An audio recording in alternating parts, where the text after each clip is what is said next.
Oula. Oula là là là là là les gars. Oula là. Oups. Vraiment, aïe. Je m'attendais pas à ce qu'il revienne si tôt. Je m'attendais vraiment pas à ce qu'il revienne si tôt avec cette victoire 6-0.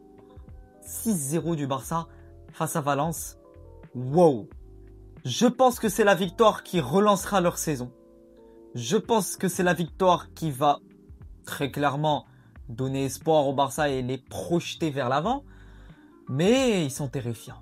Ils sont terrifiants offensivement, dans la construction. On va revenir sur pas mal de choses dans cette vidéo. Déjà, il y a un joueur que j'ai vraiment envie de parler de lui, c'est Fermin. Fermin, les gars. Franchement, il a plus qu'une place de titulaire dans cette équipe-là. Olmo a du souci à se faire. Olmo a du souci à se faire, mais au-delà d'avoir du souci à se faire, Fermin est en train de petit à petit, s'inscrire dans cette équipe en tant que taulier. Doublé aujourd'hui. Déjà, on va parler de son premier but. Le premier but du Barça dans la construction, c'est Combarcy qui est au départ. Avec cette longue passe, cette longue mine. Évidemment qu'il n'y avait pas la mine pour mettre ses mines. Mais il y a eu pas mal de joueurs qui pouvaient les mettre, comme Fermin. Ce contrôle, ou plutôt cette déviation très bien orientée de Ferran Torres qui aura fait un top match. Top match de Ferran Torres. Le requin revient, voilà, avec ses grosses dents. Il est de retour pour vraiment dévorer tout sur son passage. Certes, dans la finition, il n'aura pas été bon. Mais il est là. Mais il est là dans la construction. Il est partout. Le Ferran Torres, il est partout. C'est le genre d'attaquant qui décroche très bas pour aider son équipe pour la ramener plus haut. C'est justement ça le rôle de Ferran Torres que j'ai remarqué. Et Fermin, le but, il se met sur son côté. Tellement bien placé dans un angle de souris, les gars. Un petit angle de souris. Un petit angle de souris. Et il se place comme ça, sur son pied, sur son meilleur pied. Boum! Il mine. Boum! Wow! On voit que le mec, il a appris. On voit que le mec, c'est pas le Fermin d'il y a 1 an, 2 ans, 3 ans. Non, là, on a un Fermin qui monte en puissance. Un Fermin qui affirme sa place dans cette équipe. Et même à la pré-saison contre Com, on avait vu un grand Fermin. On avait vu un grand Fermin. Pour moi, c'est le joueur à retenir de ce début de saison avec Pedri. Avec Pedri. Avec Pedri. Combien de fois je vais le dire? Mais j'ai plus les mots pour ce type. Mais j'ai plus le mot. Mais c'est même plus un joueur. Ce n'est pas un joueur. Ce n'est pas un joueur. Pedri n'est pas un joueur. Voilà, c'est pas un joueur de foot. C'est un créateur.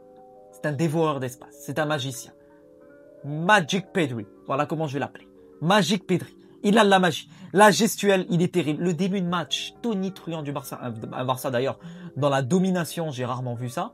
Depuis le début de cette année. C'est le meilleur match du Barça. Voilà, on n'a pas trop de soucis à se faire en disant ça. Mais le mec, c'est lui qui lance cette équipe.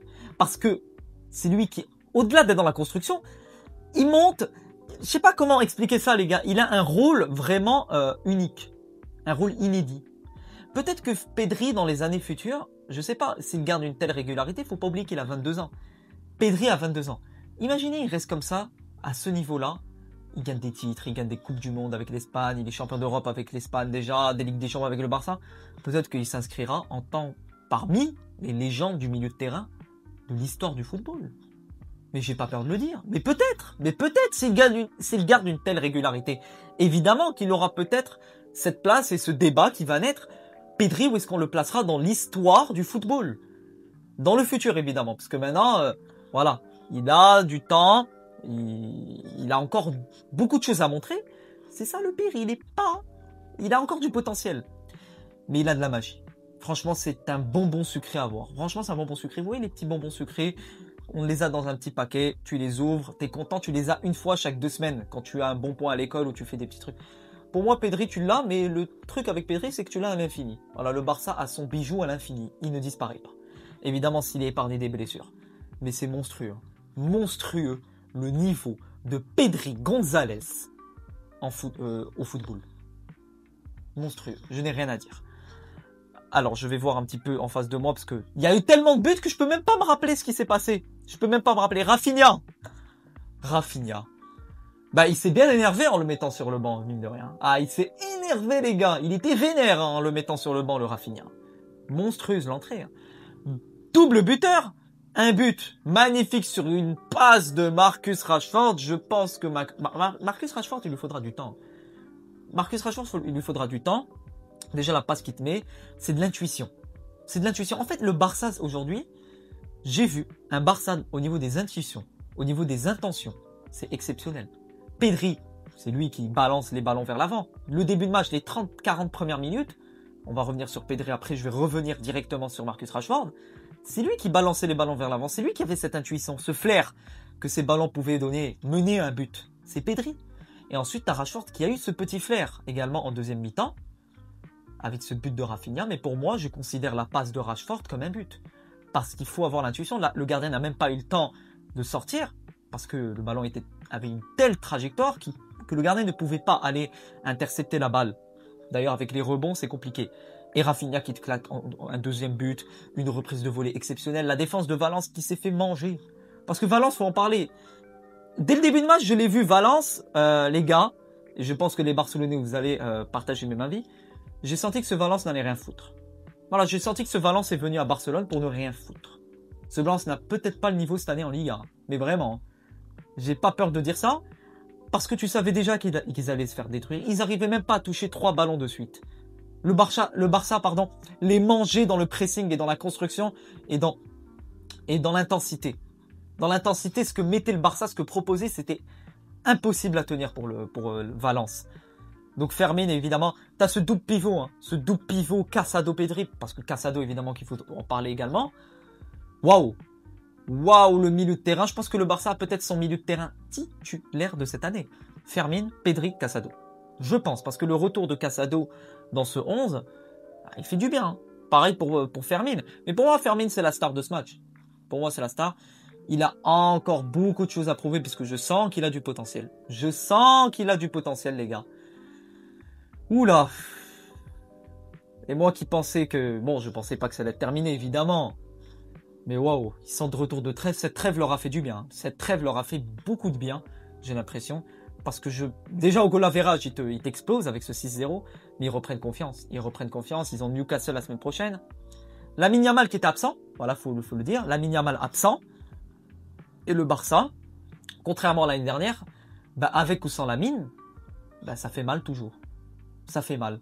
Alors que l'année dernière, je sentais une petite dépendance à Yamal. Voilà, il y avait une petite dépendance à Yamal qui commençait à s'installer, mais là tu vois que le Barça, avec ou sans Yamal, c'est beaucoup trop fort. Mais j'ai pas envie de prendre ce risque de dire, je sais pas, on verra avec la régularité, avec les matchs qui s'accumulent. Ce Barça sans Yamal propose quand même quelque chose de différent. Je dis pas de mieux, de différent dans la construction et dans la finition. Yamal a tendance à ne pas trop décrocher de sa ligne gauche. Évidemment que c'est un joueur hors norme, mais il n'a pas tendance à décrocher de cette ligne gauche et à aller dans l'axe. C'est un type de joueur qui est dans la construction, dans l'intuition, dans l'intention de faire briller ses coéquipiers avant de faire briller, d'être dans la passe, d'être dans la construction et dans l'avant-dernière passe ou la dernière.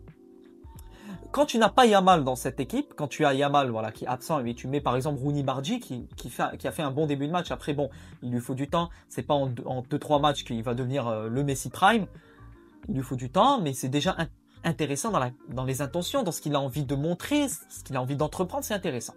C'est intéressant, et la chose que j'ai envie de noter également pour ce Barça, c'est qu'ils ont du renfort sur le banc. Alors là, le mec là, le anti-flic, il a pas besoin de faire le flic pour faire entrer des joueurs. Mais vraiment, les gars. Il a fait rentrer du Olmo, il a fait rentrer du Lewandowski. Lewandowski, on va en parler, mais double buteur. Et quel but. Déjà, le petit piqué et le but qu'il te met. Mais le mec, il est méchant en étant sur le banc. Il y a des chances que ce Barça et que ce flic comprennent que petit à petit, Lewandowski devra s'adapter à une place de rotation. Parce que je pense que Lewandowski dans la rotation, ça peut faire mal. Hein. Tu le ménages et tu le fais rentrer dans des moments où l'adversaire sera en faiblesse au niveau de la fatigue, etc. Faiblesse physique. Tu fais rentrer Lewandowski, ça peut faire très mal. Donc ça également, c'est mon avis. Marc Bernal qui fait son entrée également, qui fait cette passe décisive. Décidément, c'était la fête. Hein. C'était la fête à Barcelone. Donc Casado, Rashford. Donc voilà, ce Barça aura été monstrueux. Juan Garcia n'a rien à faire aujourd'hui. Et même s'il avait quelque chose à faire, je pense qu'il aurait tenu. Parce qu'il rapporte un bien fou au Barça, au niveau de l'assurance, au niveau de la relance balle au pied. Il y a une grande différence, contrairement aux autres gardiens. Le Barça a vraiment réglé un souci au gardien de but. Défensivement, comme ce Barça n'a pas subi, je n'ai pas pu voir si la défense pouvait tenir. La semaine prochaine, ils joueront Newcastle. On pourra voir peut-être une défense qui sera mise à l'épreuve. Et c'est là on verra si cette défense du Barça, une défense haute, bah, se retournera contre eux. Parce que ça aussi, c'est un problème que j'ai remarqué contre Vallecano. Quand tu as une équipe qui est un petit peu mentalement supérieure à toi et qui débute bien son match, bah, tu as cette défense haute du Barça qui commence. Aujourd'hui, on l'a pas vu parce que le Barça a roulé même un rouleau compresseur sur son adversaire. Tu as tendance à voir que cette défense haute du Barça se retourne contre eux-mêmes.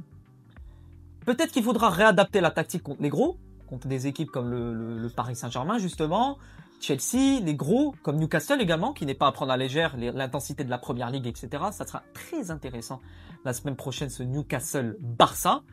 Il me tente de voir ce match, parce que là, tu verras la défense du Barça mise à l'épreuve. Donnez-moi votre avis en commentaire, les Barcelonais et les fans de football également. Qu'est-ce que vous pensez de cette défense du Barça? Est-ce que vous êtes inquiet? Est-ce que vous êtes confiant? Est-ce que vous pensez qu'il devra y avoir une sorte de revue tactique pour se réadapter face aux gros et pour aller plus loin dans les grandes compétitions comme la Ligue des Champions? Donc voilà. Donc globalement, ce Barça, j'ai plus rien à dire. Hein. Ils t'ont fait rentrer, c'est plus que des leviers là qu'ils ont, c'est des cartouches. Hein, vraiment, ils ont des cartouches. La défense centrale, Koubarsi, Eric Garcia aura été très bonne. Koubarsi qui aura eu l'intention de balancer, de se projeter beaucoup plus vers l'avant avec le ballon, à l'image de le premier but, où c'est lui qui est au départ de l'action. Donc intéressant ce Barça et ça me fait peur. Mais un Barça haut niveau, un Real haut niveau, ça nous laisse présager des classicos de très très haut niveau. Ça nous laisse présager des grands matchs de classico, des grands duels en Liga, si on a un Barça et un Real en très haut niveau. Ça me fait plaisir. Ça me fait plaisir si on a un énorme classico. Il me tarde de voir le classico. Le 26 octobre, ça va être une dinguerie, les gars. Ça va être une dinguerie. Vous n'êtes pas prêts. Je pense qu'on verra, on assistera vraiment à un match de folie.